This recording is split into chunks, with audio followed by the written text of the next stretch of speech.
Hi friends, आज हम लोग देखने वाले हैं बोर्स एटॉमिक मॉडल। मींस जो न्यूक्लियर एटम होता है उसके भीतर में इलेक्ट्रॉन अरेंज रहते हैं। ठीक है, तो उसको किस प्रकार थ्योरी जो है उसको बोर्स एटम अरेंज किए हैं उसको किस डिस्क्राइब उसको हम देखने वाले हैं। ठीक है, तो इसमें सबसे पहले जैसे मैं लिखा हूँ the electrons in the atoms move around the nucleus in a fix circular path is called orbit. ठीक है, मतलब इसको हिंदी में कहना क्या लिखेंगे कि जो इलेक्ट्रॉन होता है एक सर्कुलर मतलब वृत्तीय कक्ष में गमन करता है। ठीक है, तो ये वृत्तीय कक्षा में गमन करता है। मतलब आप मान के चलिए कि हमारे एक न्यूक्लियस है, न्यूक्लियस में एक एटम है। ठीक है, और यहाँ पे एक न्यूक्लियस है, न्यूक्लियस के चारों जो इलेक्ट्रॉन रहता है सर्कुलर वे में मतलब वृत्तीय कक्षा में से गति करते हैं। यहाँ पे चारों दिशा में से गति करता है। आप ये मान के चलिए जैसे आप सब जानते होंगे हमारा जो प्लेनेट अर्थ है वो सन का रिवॉल्व कर रहा है, उसको परिक्रमा कर रहा है, घूम रहा है ना। जैसे सन हो गया, ठीक, सन किसकी परिक्रमा, सन की परिक्रमा कौन कर रहा है, यहाँ पे हमारा अर्थ कर रहा है। हमारा ये प्लेनेट जो हमारा पृथ्वी है इसकी परिक्रमा मतलब वहाँ पे इसको रिवॉल्व कर रहा है, घूम रहा है, उसको वृत्तीय कक्षा बोलते हैं। ठीक है, क्या ऐसा पॉसिबल हो सकता है कि जो हमारा ये अर्थ है मूव करते करते आता और ये सन में ऐसे जाके इसमें मिक्स हो जाता है? ऐसा पॉसिबल है ही नहीं, पॉसिबल हो नहीं पाएगा। ये पॉसिबल है क्या, जैसे सन यहाँ पे रहता अर्थ यहाँ इसका रिवॉल्व कर रहा है, ऐसे घूम होकर जाता है, घूम घूम कर ऐसा सर्कल होकर के दूर भाग जाता है, ऐसा पॉसिबल नहीं है। तो बस अपने सर्कुलर वे में यहीं पे मूवमेंट कर रहा है ऐसा। ठीक है, तो अपने डायरेक्शन से ना तो इधर जा रहा है उधर खिसक रहा है, मतलब वे का क्या होता है सर्कुलर वे कहते हैं। ठीक है, और ऐसा होने का रीजन क्या रहता है, क्योंकि उसका एक फिक्स एंगुलर मोमेंटम होता है। एंगुलर मोमेंटम क्या होता है, इसको शो करते हैं mvr equal to h by 2 pi, तो इसको बोलते हैं कोणीय संवेग।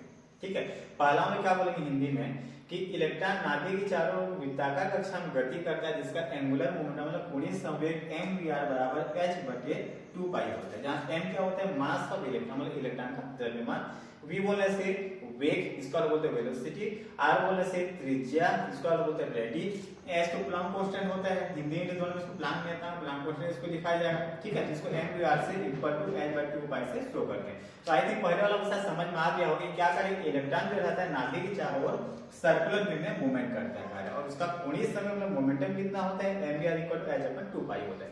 पहला वाला क्लियर हो गया।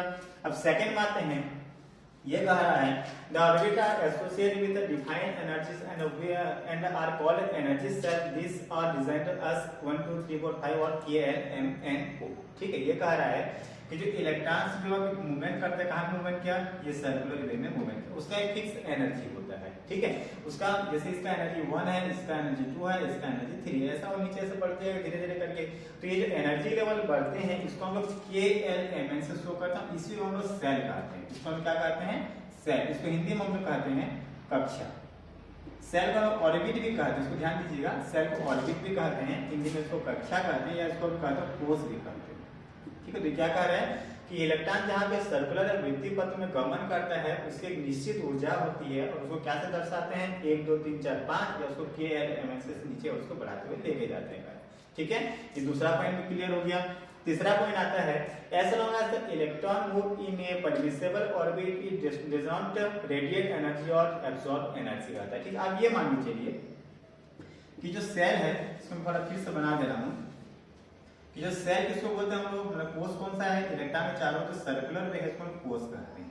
ठीक है, तो सभी की एनर्जी अलग अलग है। कारण इसकी एनर्जी कितना बोला 1 2 3 और ये एनर्जी नहीं है, इसका सेल है। मैं एग्जांपल दे रहा हूं कि इसकी एनर्जी 1 2 3 4 ऐसा होती जाएगी, इसकी ऊर्जा 1 2 3 4 है मान लीजिए। ठीक है, अब क्या करेंगे हम लोग, जैसे यहाँ पे कोई इलेक्ट्रॉन मूव कर रहा है, कहाँ पे मूव कर रहा है 1, तो इसका ये O1 ऑर्बिट हम उसका अपना ऑर्बिट उसको हम बोलेंगे परमिसिबल ऑर्बिट कहते हैं, मतलब अपने ही कक्षा को अनुमेय कक्षा कहते हैं। इसको हिंदी में क्या लिखेंगे कि जब इलेक्ट्रॉन अपने ही कक्षा मतलब अनुमेय कक्षा में गति करता है तो ना तो एक दूसरे से इलेक्ट्रॉन से ऊर्जा लेगा ना तो ऊर्जा को दान करेगा। मतलब इलेक्ट्रॉन जो है परमिसिबल ऑर्बिट में अगर मूवमेंट करते रहेगा तो उसको दूसरे से एनर्जी लेने की जरूरत नहीं है, तो उसको देने की जरूरत है।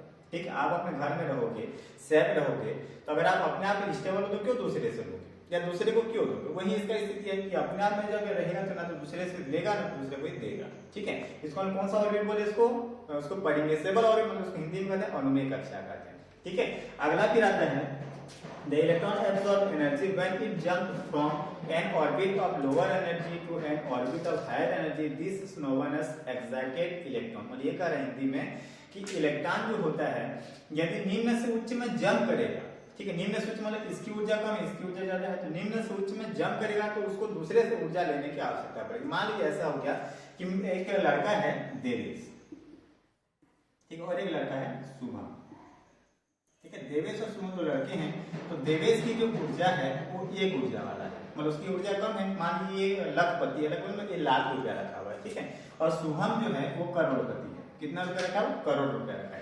देवेश कितना रुपया रखा है? 1 लाख रुपया, और शुभम कितना रुपया रखा है? सीधा सीधा वो 1 करोड़ रुपया रखा है। तो कौन निम्न ऊर्जा का हुआ? लोअर एनर्जी कौन हुआ? देवेश हुआ। तो देवेश शुभम के कैटेगरी में कब आया? मैं क्या बोला, ये देवेश है, ये 1 लाख रखा हुआ है, और ये कौन क्या रखा है? 1 करोड़ रुपया रखा हुआ है, ठीक है, उतना रुपये रखा है। तो देवेश शुभम की कैटेगरी में कब जाएगा? जब बाहर से उसको पैसा मिलेगा तब उसमें हाई में जंप करेगा। कितना उसको चाहिए? 99 लाख उसको और मिलेगा तो वो ऊर्जा उसका हायर में जंप करेगा। मतलब कोई भी इलेक्ट्रॉन होता है लोअर से हायर में जब जंप करेगा तो उसको बाहर से एनर्जी को लेना पड़ेगा। मतलब देवेश अगर शुभम के पास जाएगा तो बाहर से उसको अगर एनर्जी मिलेगा तो उसके कैटेगरी में ज्वाइन हो जाएगा, तो एक्स्ट्रा वो एनर्जी दूसरे से ले लिया, है ना। तो वही कह रहा है कि when electron absorb energy when it jump from lower to higher, मतलब इलेक्ट्रॉन दूसरे से एनर्जी को लेगा तो लोअर से हायर में उछल के भाग जाएगा, ठीक है, ऊर्जा लेकर नीचे से ऊपर में भाग गया। अभी इलेक्ट्रॉन जहाँ पे आएगा, कहाँ से आया? लोअर से जो हायर में आएगा, बहुत एक्साइटेड होगा। आप मान लीजिए देवेश शुभम क्या चला गया, करोड़पति बन गया रातों रात, बहुत एक्साइटेड होगा, क्या हुआ, कैसे हुआ यार, चमत्कार क्या हो गया, बहुत पैसा हो गया मेरे पास, क्या करूं, कहाँ फेंकूं, है ना। तो बहुत ज्यादा एक्साइटेड है वो। तो उस इलेक्ट्रॉन में क्या होता है? Excited electron.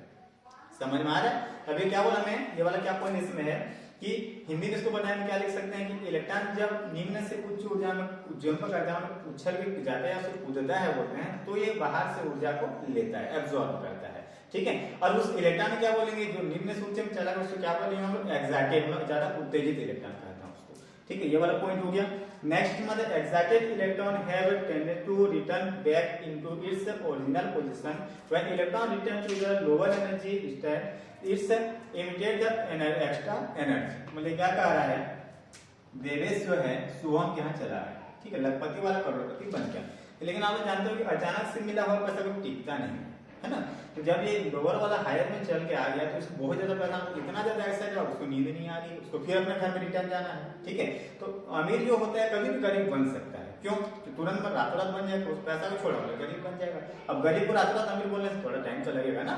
तो जैसे देवेश जो है शुभम के मतलब कैटेगरी में आ गया, मतलब जो लाख वाला है करोड़ के रुपए में आ गया, अब उसको क्या करेगा ये, ठीक है। तो क्या बता रहा था मैं, जैसे लखपति वाला करोड़पति हो गया तो उसको वहां पे रात नहीं आएगा, उसके बाद तो अपने घर पे रिटर्न जाए, तो रिटर्न कब जाएगा?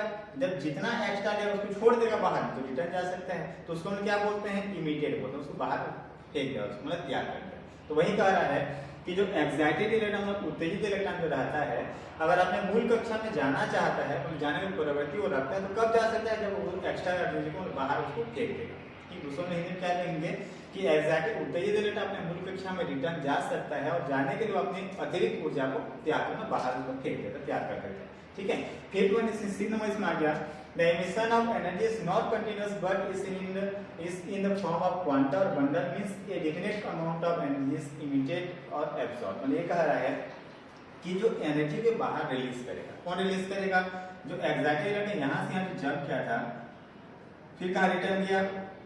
अपने मूल पोजीशन में गया, तो जितना एक्स्ट्रा एनर्जी इसको छोड़ेगा एक साथ उसको नहीं देता, वो क्या करता है एकदम धीरे धीरे बंडल बंडल में उसको डोनेट करते जाता है, जिसको हिंदी में क्या कह सकते हैं कि जो एनर्जी मतलब ऊर्जा का जो उत्सर्जन अवशोषण होता है लगातार ना होकर के वो बंडल या गुच्छे के रूप में होता है, और मतलब प्रत्येक ऊर्जा में प्रत्येक कक्षा के कोर्स के लिए एक निश्चित ऊर्जा वहां पर पहले से डिसाइड रहती है, ठीक है। अगला फिर इसमें आ रहा है two successive energy level have defined on the one quantum energy. मतलब ये कह रहा है कि किसी दो क्रमागत ऊर्जा स्तर के लिए एक निश्चित उसका मान होता है, कहा है उसको हम घटाकर उसको निकाल सकते हैं, माइनस करके निकाल सकते हैं। जैसे देखिए इसको मैं फर्स्ट वाला मान रहा हूँ, इसकी एनर्जी को क्या मानता हूँ? E1 मानता हूँ, इसकी एनर्जी को क्या मानता हूँ?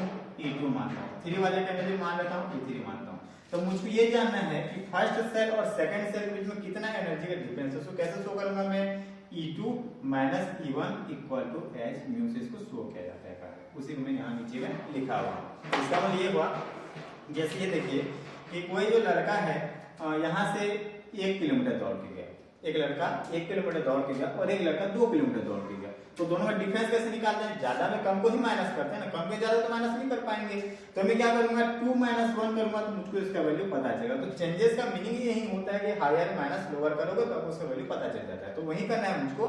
मैं क्या किया, दोनों डिफरेंस को जानना चाह रहा हूं तो lower minus higher minus lower करूंगा, मतलब उच्च कक्षा के निम्न कक्षा की ऊर्जा करूंगा तो मुझको उसकी क्वांटम संख्या का एनर्जी का मान उसको पता चल जाएगा।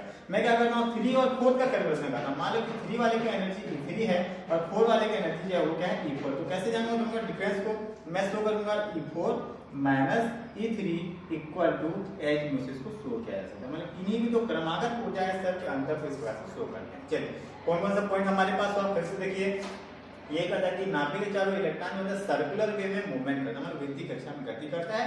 उसका कोणीय संवेग क्या कहा था उसमें mvr इक्वल टू h/2π होता है।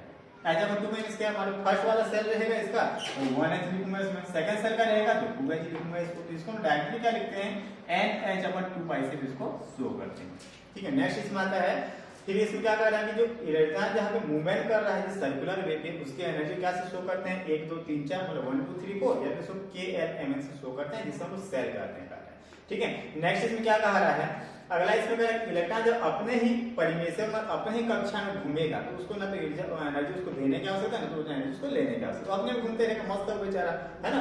फिर अगला कह रहा है कि इलेक्ट्रॉन जो होता है अगर लोअर टू हायर जंप करेगा तो बाहर से पैसा या एनर्जी को ले लेगा। पैसा मींस मतलब इंसान पैसा लेगा वो एनर्जी को ले रहा है। ठीक है, तो लोअर टू हायर जंप का तो एनर्जी को ले लेगा, उसको क्या इलेक्ट्रॉन बोलेंगे एक्साइटेड इलेक्ट्रॉन कहेंगे। अगला पॉइंट क्या कहते हैं कि एक्साइटेड इलेक्ट्रॉन रहता है वो अपने मेन कंडीशन फिर से जाना चाहता है जहां पे कभी घर फिर रिटर्न जाएगा तो जितना एक्स्ट्रा एनर्जी लगा उसको बाहर में फेंक देता है, डोनेट कर देता है। ठीक है, अगला फिर आता है कि जो इलेक्ट्रॉन जो एनर्जी को डोनेट करेगा वो रेगुलरली ना हो कि बंडल मतलब एक ऐसा गुच्छा गुच्छा के रूप में जाता है, बंडल के रूप में जाता है, इसे क्वांटा भी कह सकते हैं। ठीक है, अगला फिर क्या करें इसमें कि टू रेगुलरली जो ऊर्जा स्तर में एनर्जी लेवल है उनके डिफरेंस को हायर माइनस लोअर करेंगे मींस 2 - 1 से शो करेंगे तो उसका एनर्जी कैलकुलेशन हो जाता है। ठीक है फ्रेंड्स, तो बोर के एटॉमिक मॉडल में टोटल ये 7 पॉइंट हैं। आई होप आपको ये अच्छा लगा होगा। ऐसे ही मिलते हैं कुछ और मजेदार टॉपिक में से। ठीक है फ्रेंड्स, बाय।